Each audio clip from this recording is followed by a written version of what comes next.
Yon mga boss, bali ito. Meron na naman Tamiyang tinatayo dito sa garahe. Bali size 15 yung mags niyan, hindi pa lang nakakabit.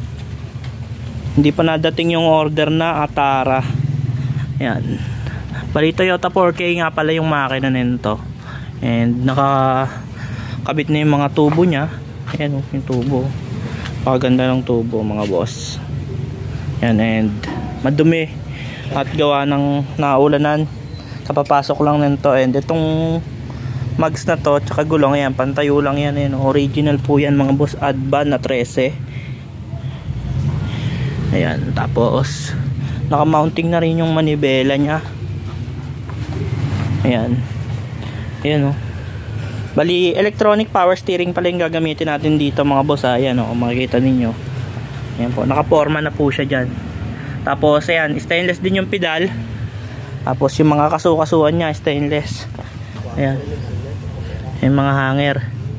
Ayan po, bali manual yung gearbox, pero sobrang lambot na po nyan dahil semi power steering na. Kumbaga yung manibela nya meron na pong mekanismo ng power steering.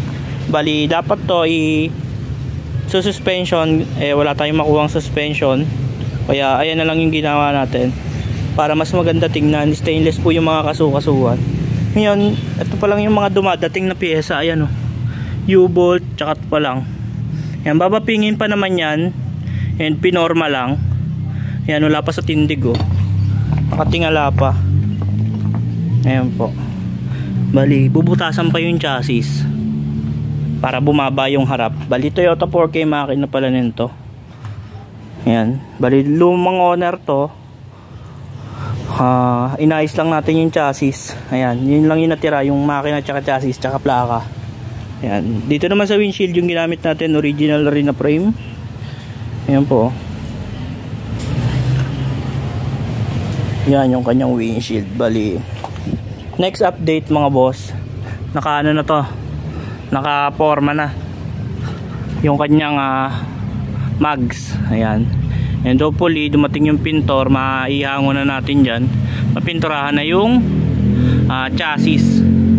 Ayan po, ayan yung kanyang forma. Ayan, bali nakatingala pa siya. Ayan po, bali sa susunod na video abangan nyo po.